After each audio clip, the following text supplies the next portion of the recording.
You're listening to The Empowered Advocate, a podcast from Greensboro Pregnancy Care Center. Hey guys, welcome back to The Empowered Advocate. I'm Mary Holloman, your host, and today our guest for this episode is Carter Mundy. Carter, thanks for joining us. Hey there. So this episode is a little unique. By the time you, the listener, hear this, Carter will be long gone. But right now, these are his last few weeks of work. He's our Associate Executive Director, and we're going to let him talk a little bit about his future and the things he'll be doing as he moves on. I'll admit here in this public forum that I will miss you, Carter. Thank you, Mary. I've enjoyed working with you, but I appreciate that. So one thing we're going to talk about today is abortion in the church, but we also want to give you a chance just to kind of share about what some of the highlights have been during your time here. So for anyone listening who's not familiar, maybe just share a brief history of when you came here and then what you've seen happen at the pregnancy center since you got here. Sure. Yeah, I've been here for a little over 6 years now in a couple of different capacities. I started off at a very low salary as the offsite client services director. I came on board because they had a job opening. I was volunteering here, trying to work with men who are facing unplanned pregnancies, so the male partner in the whole equation. And through volunteering, I just kind of got hooked on being able to share the gospel with guys and help them think through all the options that their girlfriend has and that they have in it and the stakes they have in it. So I took the position as the off-site client services director. And longest name ever. I mean, it's just terrible. So I quickly changed it to the outreach director, which really kind of fit my purview a little bit because I have a master's degree in Christian ethics. So I got to talk about how Christian belief plays out in Christian living. And that's really a lot of what I was doing in outreach, was teaching biblical sexuality to students and parents, trying to engage churches in that way. So that was really cool. Did that for a year, maybe, or two. And then I became the assistant executive director for Greensboro Pregnancy Care Center and then associate executive director for Greensboro Pregnancy Care Center. So that's kind of my 6-year history in a nutshell. That's been my time here. It's been great. I've really enjoyed working for the pregnancy center, and I will miss you as well. And I will miss everybody on staff because I love working with our staff team and our volunteer team. We've got a bunch of good people. And our board of directors. There's just a lot of people that I've enjoyed being around and being with. So I'll miss everybody, but yeah, it's been a good time. Yeah. Good 6 years. Well, what have been some of the highlights that stick out to you? Some of your favorite moments in the last 6 years? And I appreciate you giving me that question beforehand so that I could think about it, because honestly, there's been a lot of good memories. Certainly way more good memories than bad. I can't really think of anything and I'm like, man, that was a terrible time. It's just been a really good 6 years. So a couple of things that stood out to me that I thought I could share with you guys. The first one is I was going to church one day. I go to Mercy Hill Church. I'm a pastor there. I'm a shepherding elder and a directional elder there. And I was at my campus one Sunday morning, and we had just the week before, or maybe 2 weeks before, been engaged in doing a client video. One of our clients here at the pregnancy center, we had her do a video for us. She told her story about how the care center really stepped in and helped her at her time of need, helped her choose life for her child, a little boy. But she'd already had a child from a previous relationship, and her little girl was 3 at the time. And then her little boy, he was only a month or 2 old. When I saw her at church, I happened to see her at church in the kids area. I was like, oh, wow, that's Kari. That's cool. That's our client Kari that we just did a video of. If you haven't seen Kari's story, I would encourage you to go and watch it. It's on our website. Yeah, on we'll our link to homepage. that in the show notes too. Very good story. Love that story. But man, it was really cool because I saw her in church, but we were in the kids area, and I said, hey, what's going on?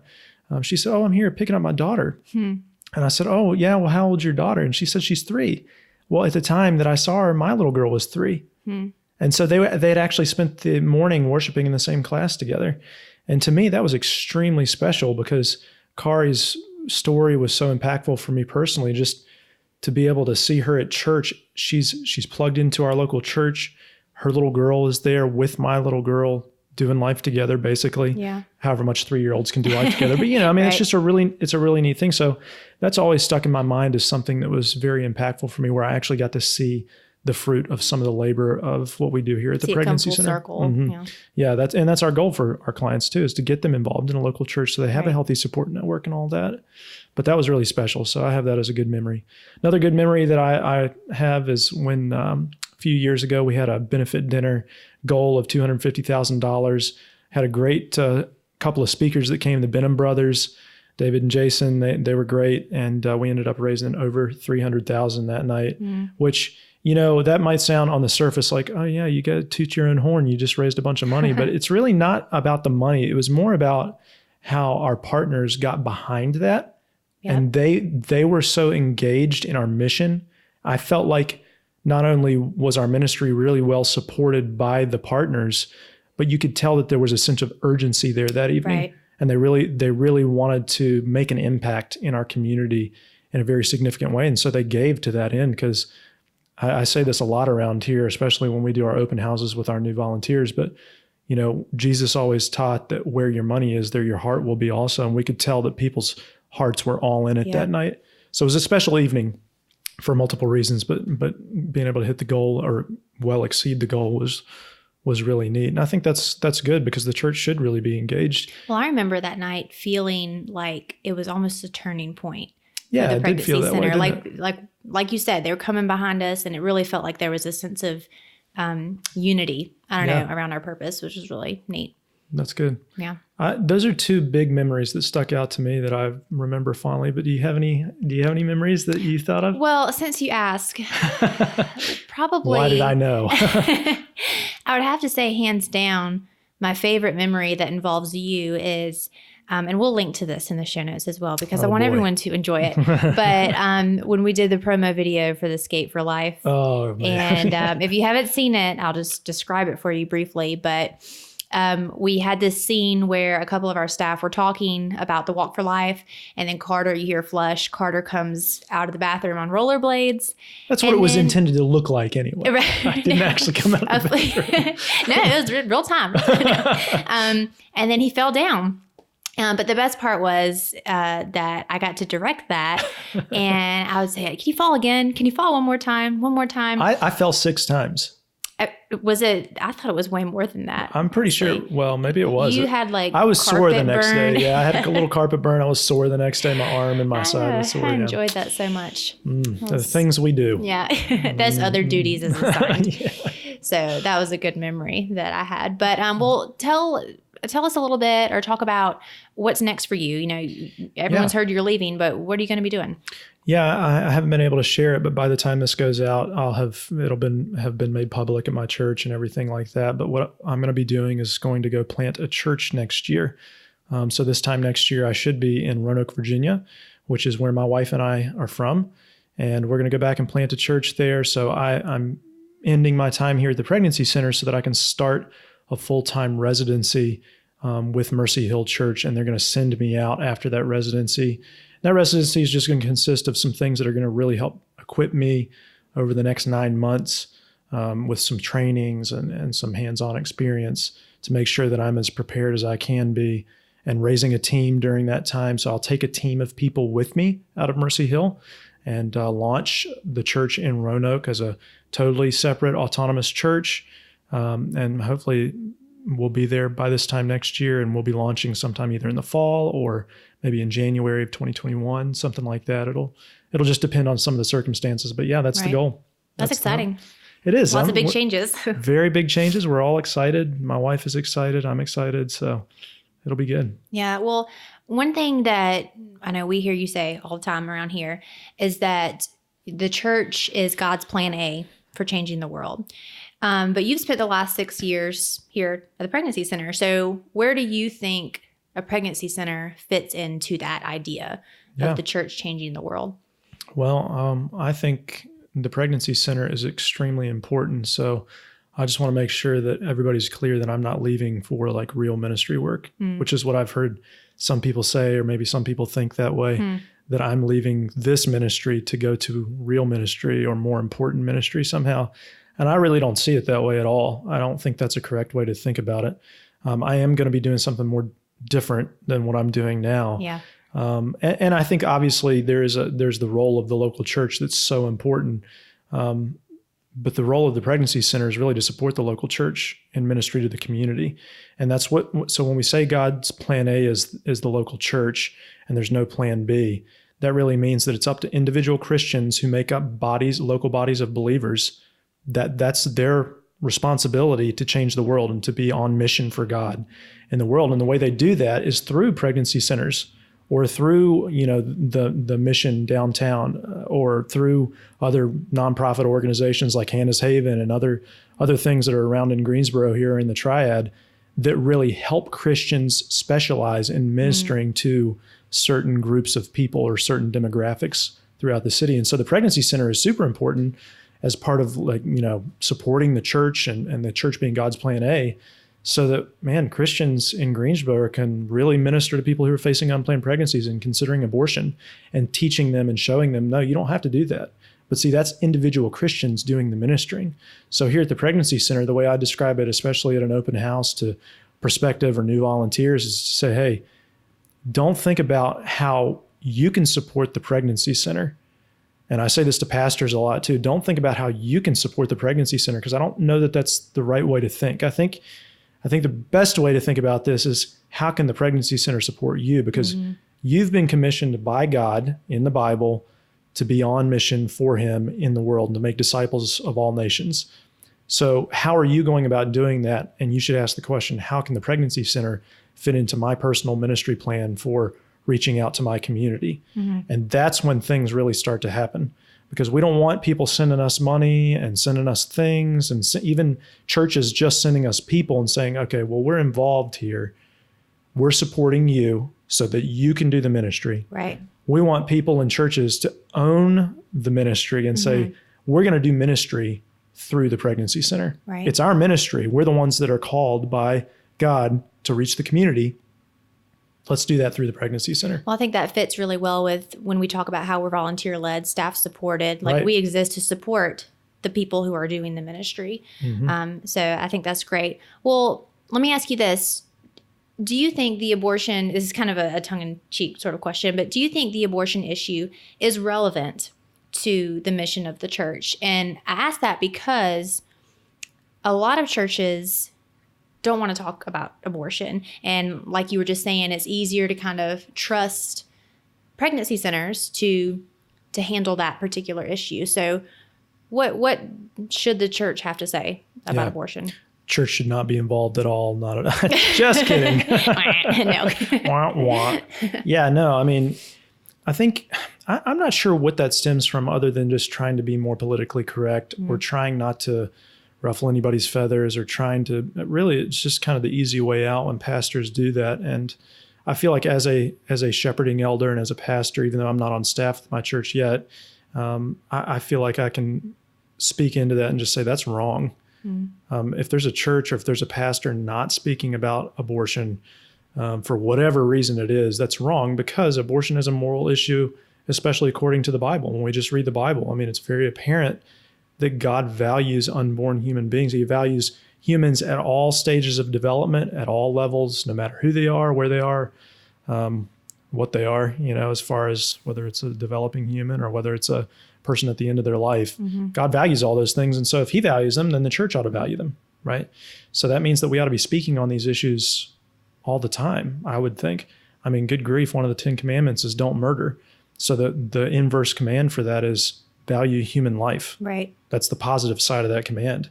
So we ought to be teaching on this all the time. And I think when churches don't, they do a disservice not only to their people and teaching them and equipping them on how to deal with the issues that are at hand in our culture, and helping them think the right way about it, but also they do a disservice to the culture, because the culture desperately needs the church to be a foundation for truth.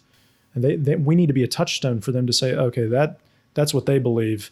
Whether they believe us or not, whether they agree with us or not, somebody should be able to point to the church and say, okay, well, they believe in that because that's what the Bible says. And there's at least some cohesiveness there for people to look in and say they're consistent. And when they don't talk about abortion, or when they don't talk about the value of human life in that way, then it's not consistent, and it's actually hypocritical, I think, for us to preach a gospel where God values us so much that he sent his own son into the world to save us humans, because we bear God's image He values us that much, but then not to speak on issues like abortion or even racism or murder or anything like that, Right. So, well, if you look, even when you look at the Bible, all throughout history, Satan, our enemy, God's enemy, has been trying to destroy humans, right. even from, in the womb. And so it's always been a battle about, Satan wanting to tarnish God's image in us. And so I think as Christians, we got to take it personally. We should take it personally because so. it strikes at the heart of who God is. And who we are. Yeah, even. Absolutely. Well, that's really good. Let's take a short break and then we'll kind of get back into it about what the church can do in the issue of abortion. Okay? Cool. Be right back. Thanks.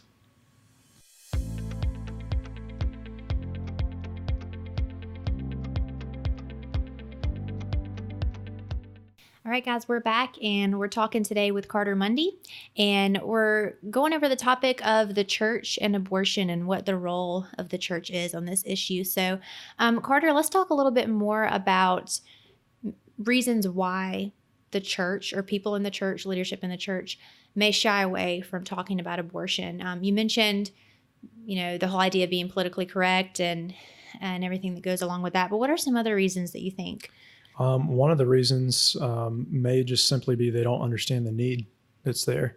I know that we've had Josh on the show already from Love Life, Josh Kappas, and he's talked about how what they do is simply mobilize churches to be there, right? And I think that's so crucial, is that we simply get pastors out to the abortion facility to see what's actually going on, because they honestly may not know. They may not realize that it's such a big issue in our culture. And with individuals that are going there, and maybe even individuals in their church. So I think that's one reason, is they just don't recognize the need. But maybe another reason too is that they're also just afraid to engage the subject because they don't know how. They don't know how to broach the subject with people in their pews, maybe, because oftentimes we see that I won't say most, but a good amount of people that come to us say that they're Christians. Yep. Which means that the majority of our clients, if they're saying they're Christians, they go to church somewhere, they've been in church somewhere. So that means people in churches here in Greensboro are wrestling with this question of whether they ought to or ought to not have an abortion. Mm-hmm. And I think that pastors aren't speaking enough on it just simply because they don't know how, or they're afraid to. They're afraid that they may even, upset somebody who's maybe even had a previous abortion in their past, and they don't know how to broach that subject. And I think that also does a disservice to their people, because it's like, hey, these women need to hear the hope of Christ and how that applies to their past abortion. So simply avoiding the issue is not the way to deal with it. Right. That's not how we deal with any other issue. We always talk about in churches, I hope healthy churches are talking about how community is so important for your maturity in Christ. Yep. And in your relationship with him. You have to have other Christians speaking into your life to help you grow closer to God and to grow more holy. And we wouldn't not say anything if somebody was doing something that was blatantly rebellious against God, and we wouldn't just sweep that under the rug. So why would we do that with something like abortion? Right. And just not talk about it like it doesn't exist? But yeah, and I mean, the reality is women are having abortions, and for every woman there's a man too, and we can't avoid it. It's just part of our culture. And I love how Love Life says that they want women to be running to the church instead of the abortion facility. And I think we're stepping in the right direction, especially in Greensboro, but I think we have a ways to go to get there. I think one other thing I've seen, especially, when I spent more time meeting with clients, I would have a lot of clients tell me that their pastor told them that abortion was a good option for them. Because of X, Y, Z. Everyone has a good reason for an abortion. It's always rape, incest, or my situation. And so that's really what it would come down to. These women would have reasons, and the pastor, desiring to be supportive and a safe place to go to, would support that. And a few months ago, I know all of us here saw it, but there was an op-ed in the News and Record of a local pastor who said if a woman came to him wanting an abortion, he would go with her and accompany her there. And we're just really missing it if that's our, and I think a lot of pastors, at least here, most of them, I don't think that's the case. I would hope not, but yeah, yeah. that's a problem. It's like saying, hey, you got an addiction to porn. Let me watch it with you, Right. and help you understand why. So that this you is don't wrong. feel alone, So you don't or feel whatever. so you don't feel distanced from other people. That's crazy. We would never do that. We would say, no, you need to stop that addiction. Let me help you figure out how to overcome that. Right. I think what we found here with our clients too is that when we speak truth to them and tell them like uncomfortable truths, they really appreciate it. Like they may not agree with us. They may still do what they want to do. But I've never had a client say to me like, how dare you, say what is real and true to me. And I think we've got to be able to do that still in a loving way, in every context, whether that be from the pulpit or in a Bible study at church or in the pew, whatever. Yeah, because I think so often if churches do talk about abortion, it's maybe the wrong way. It's like, this is a sin that is terrible. It's like, it's like that with multiple other sins. I hear people do that with same-sex attraction. I hear them do that with abortion and maybe some other things. And it's like, hey, nobody in the culture really needs to recognize. I mean, if God has written his law in our hearts, then that means we all innately understand what's right and wrong, and we know that abortion is not right. So you don't have to beat people over the head and convince them that abortion is wrong in that way. Maybe you offer some good logical reasons or reasonable reasons why abortion is not healthy and why it's not right, why it's not morally right in the Bible. But then you don't just leave it there. You tell them what the remedy is, and the remedy is grace. The remedy is, hey, you can do any number of evil, wicked things in your life because you already have. But Jesus still loves you anyway. Right.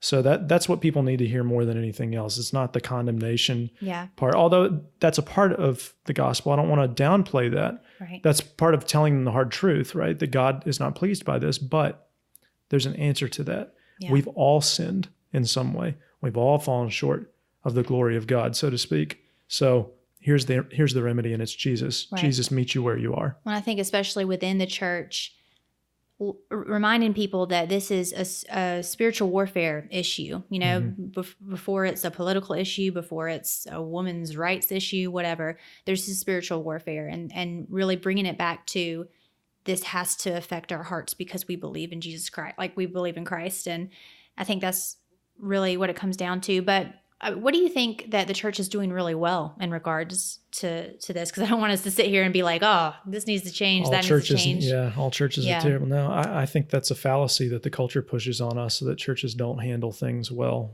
around abortion all the time. I mean, I know that there are churches, and I know some churches that are like that, even here in Greensboro. I hate to say it. And if you're listening and you're a pastor of one of those churches, I hope you change. You probably won't be listening to this, though, anyway, so it doesn't matter. But I think the church does this really well by and large, just based in the circles that I run in with our church and other churches like ours, even here in Greensboro. People care. Who do you think makes up the volunteers of this pregnancy center? They're members of local churches. Yep. Who do you think supports what we do here at the pregnancy center? Local churches. They're involved. They're invested. They want to use this organization as their tool for ministering to the community. They want to serve people who are facing unplanned pregnancies and help them understand that abortion is not their only option. So I think churches are doing this really well in a lot of ways. And, the culture or pro-abortion advocates often lob all kinds of criticism at us, just trying to throw us off. And I don't think it's always true. Can't speak for every church, obviously. Right. But I think there are a lot of churches doing this. I know at my church, our lead pastor, he preaches on abortion pretty often, uses it as illustrations, talks about it from the pulpit in the right way, I would say. And I know a lot of other pastors do that too. I do think, though, that that's probably the biggest area of improvement for pastors is really just talking about it more often and allowing it to be something that people in the chairs or the pews or whatever, they hear on a regular basis and recognize, our church deals with hard problems. We're willing to go there. We're willing to get in the ditch with the person who's been beat up, so to speak, just thinking of the Good Samaritan. Right. So I think churches are doing it better than what people may think. But I do still think there's always room for improvement. Absolutely. Sure. Just like there's room for us to improve here.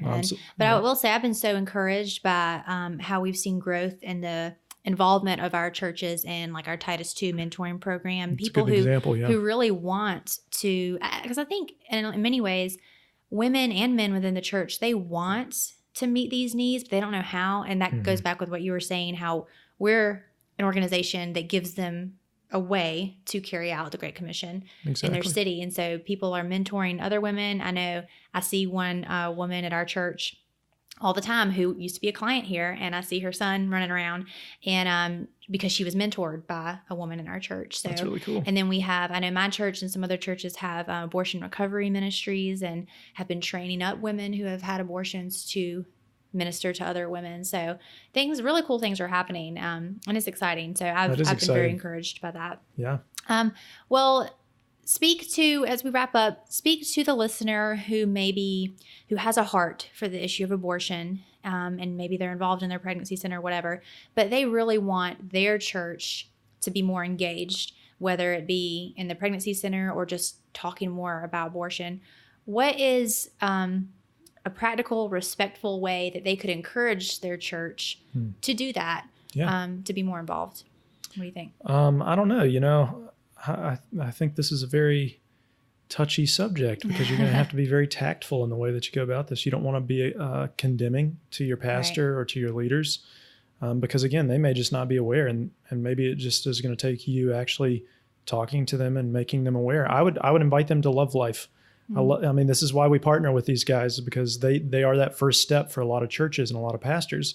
So get your pastor out to a Love Life event. You go out to a Love Life event if you haven't been, and really see if you're somewhere else in the country that doesn't have a Love Life. Take them out to your local abortion facility and ask them if they'll go out and pray with you there for 30 minutes one day or something like that, just to see the people going in, to see the looks on some of those women's faces. They don't want to be there. They know that it's not something that they should be doing or that they want to do even, but they feel like it's their only option. They're hopeless in that way.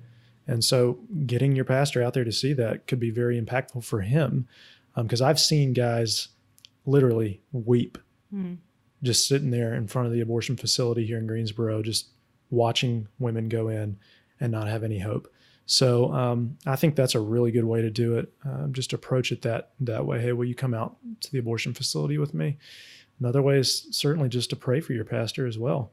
I think there is some engagement that needs to take place, but man, anytime we pray, God moves. Yeah. And so I feel like starting with prayer is always helpful.